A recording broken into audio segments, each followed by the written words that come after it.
Alors, je reviens sur la question des voyelles et des diphtongues que j'ai abordé depuis plusieurs jours et qui est un véritable micmac, un véritable puzzle.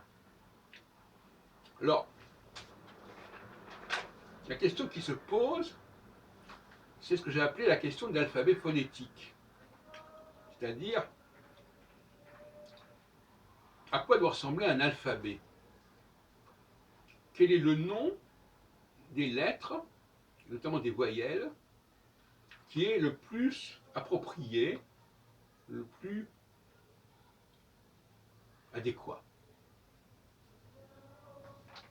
Alors, pour l'instant, je ne prétends pas parvenir à des solutions, mais au moins, il faut quand même montrer qu'il y a un problème, notamment avec le E en français. Parce que dans l'alphabet phonétique français, on a A, B, C, D, E, F. Alors que on a B, C, D, où on a le E et pas le E. On a L, M, N, où il y a le E et pas le E. Et puis je pourrais continuer comme ça. Le P, c'est un E et pas un E. En fait, dans le nom des lettres de l'alphabet, à part le E lui-même, aucune lettre ne comporte le son E quand elle est désignée alphabétiquement. Prenons le cas de l'anglais. Dans l'anglais, le E se dit I dans l'alphabet. A, B, C, D, I. Et effectivement, ce I, on le retrouve dans B, C, D, mais on ne le retrouve pas dans L, M, N, où on a le E français. Donc c'est un système qui est hybride en anglais, avec tantôt la fonction du E, tantôt la lettre est désignée par un mot en I, par une lettre, par un son en I. En tout cas, il y a un son en I qui fait partie du nom de la lettre. Et puis à un autre moment, pour d'autres lettres, c'est le son E qui fait partie du nom de la lettre. Et ce son E qui fait partie de notre lettre, on le retrouve en français. Mais en français, on a la lettre E, au lieu d'avoir on a le son E pour désigner la lettre E, alors qu'on devrait avoir le son E, visiblement, puisqu'on s'en sert pour les autres cas. Donc, voyez-vous, cette approche comparative de français et anglais est tout à fait excitante. Et puis, je voudrais aussi parler d'autres questions qui sont compliquées. Par exemple, le son O. Le son O qu'on peut produire avec les lettres AU. Ben oui, merci. Si A et U donnent O, O devrait être un son nouveau. Or, il figure dans l'alphabet, la lettre O.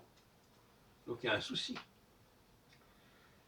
Un autre exemple intéressant, c'est le son E en français, quand il est rendu par les lettres E et U. Comme jeudi, par exemple, la peur. Bon. Ce E qui est produit par le E et le U veut dire premièrement que si le E et simplement que le E de la lettre E dans EU ne peut pas se prononcer E, puisque elle va se transformer en E avec l'ajout du U.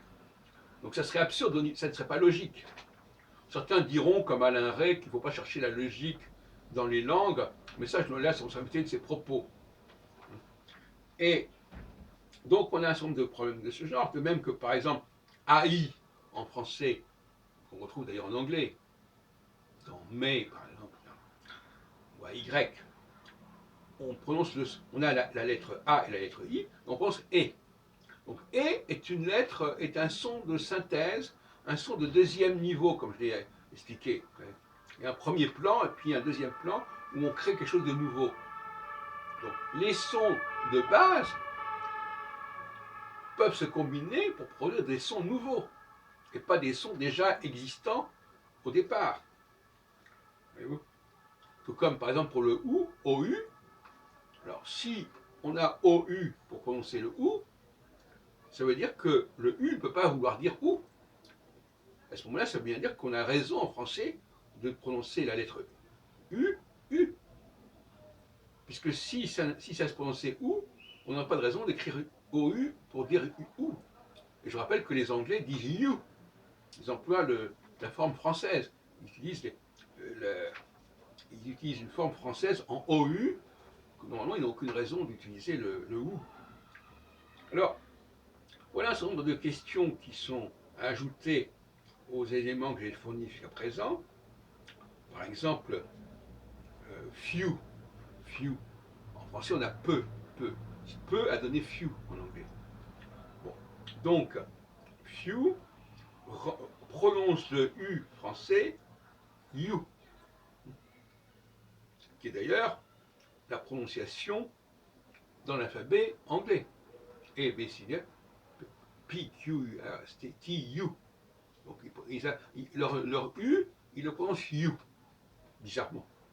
Et dans few, on a le même sens. Bon, là aussi, on peut se poser des questions. Bon, je ne veux pas continuer là-dessus, mais en tout état de cause, il y a un dossier à développer et à creuser dans ce domaine.